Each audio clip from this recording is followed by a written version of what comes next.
Majid and brothers کی جانب سے نیکسٹ جن ای وی موٹرز ای وی شو روم 18 سال سے کم عمر بچوں کے لیے بہترین خوبصورت بیٹری کی گاڑیاں موجود، جس کو لائسنس RC نمبر پلیٹ کی ضرورت نہیں۔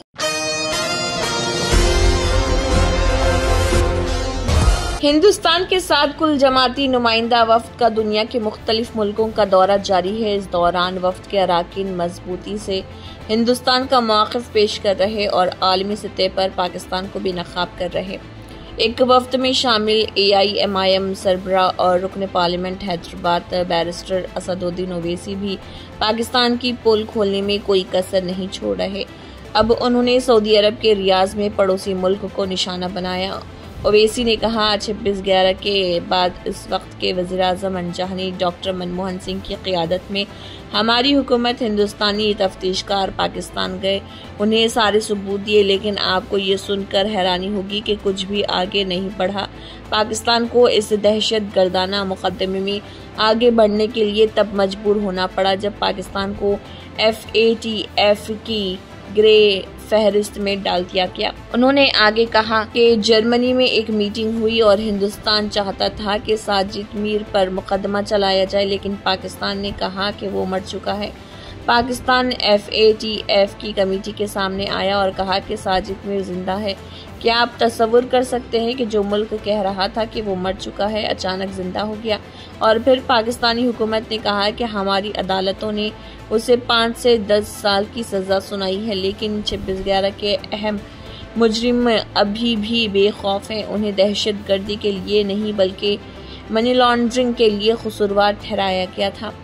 AIMIM سربراہ نے عالمی منچ پر مضبوطی سے اپنی بات رکھتے ہوئے کہا کہ ہندوستانی نظام انصاف نے قانون کے تمام مناسب طریقہ کار پر عمل کیا اور اجمل قصاب کو موت کی سزا سنائی گئی اور اس نے کئی باتیں بتائیں۔ ہماری ایجنسیاں ان آڈیو بات چیت کو ریکارڈ کرنے میں اہل تھیں، جس میں پاکستان میں بیٹھے دہشت گرد گروپ ان دہشت گردوں کے ساتھ بات کر رہے تھے جو 5 ستارہ ہوٹل میں ہندوستانیوں کا قتل کر رہے تھے، اور دوران گفتگو انہیں واضح طور سے کہا گیا تھا کہ ہمت مت ہارو، جیتنے ہندوستانیوں کو مار سکتے ہو اور مارو اور تم جنت میں جاؤ گے۔ یہ وہ بات چیت تھی جو ریکارڈ کی گئی تھی۔ اسدالدین اویسی نے زور دیتے ہوئے کہا کہ پاکستان کو FATF کی گرے فہرست میں واپس لایا جانا چاہیے، تبھی ہم ان سبھی دہشت گرد تنظیموں کے دہشت گردوں کی مل رہی مالی معاونت پر قابو پا سکیں گے۔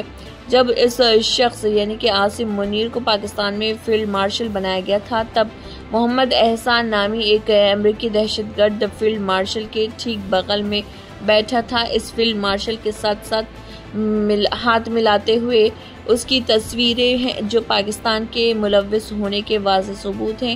یہ دہشت گرد گروپ وہاں پھل پھول رہے، انہیں ٹریننگ دی جا رہی اور ان کا مقصد ہندوستان کو غیر مستحکم کرنا ہے تاکہ ہندوستان میں اور زیادہ ہندو مسلم فسادات کروائے جا سکے۔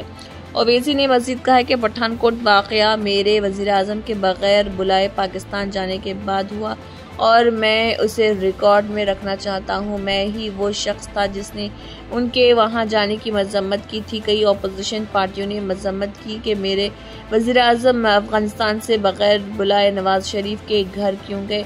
ہمارے ایئر بیس پر حملہ ہوا اور ہم نے وہاں کئی اہلکاروں کو کھو دیا۔ وزیراعظم نے کہا کہ پاکستان ثبوت چاہتا ہے، آپ پاکستان اپنی ٹیم بھیجیں۔ کیا آپ تصور کر سکتے ہیں کہ کوئی ملک کسی ملک کی جاسوسی ایجنسی کو مدعو کرے؟ انہیں مدعو کیا گیا، انہیں سبھی ریکارڈ دیے گئے، لیکن کچھ بھی نہیں ہوا۔ اگر سوال یہ ہے کہ ہم پاکستان سے بات کیوں نہیں کرتے تو ہم پاکستان میں کس سے بات کریں؟ Most unfortunate part is that Pakistan gives out a wrong message to the Arab world and to the Muslim world that we are a Muslim country and India is not a Muslim country. But Your Excellency, you have more knowledge about worldly affairs, that there are 240 million proud Indian Muslims living in India. And not only that, our Islamic scholars are much better than any scholars in the world. They can speak the best of Arabic language. In fact, we have some famous Islamic scholars who have done great work in the Hanafi fiqh jurisprudence. and their judgments are accepted by the religious scholars of anywhere in the world. So this Pakistan's false propaganda that India is hurting us because we're a Muslim country, it is completely wrong. And in fact, Pakistan, if it stops these Takfiri terrorist groups, there will be stability in South Asia, there will be progress in South Asia. And Pakistan has put obstacles even in the SAARC. India wanted a bilateral railway agreement between all the SAARC countries. India wanted Bangladesh, India train, but Pakistan has always not allowed it. So we hope that our delegation, which is here on this purpose to request you to bring to your light what Pakistan has been doing in India, and this false propaganda of Pakistan that they have this great military prowess and nothing like that. What happened on the 9th? Their 9 air bases were targeted. If India had wanted, we could have completely damaged those air bases, but we wanted to show them a mirror and say that, look, we are warning you, don't do it.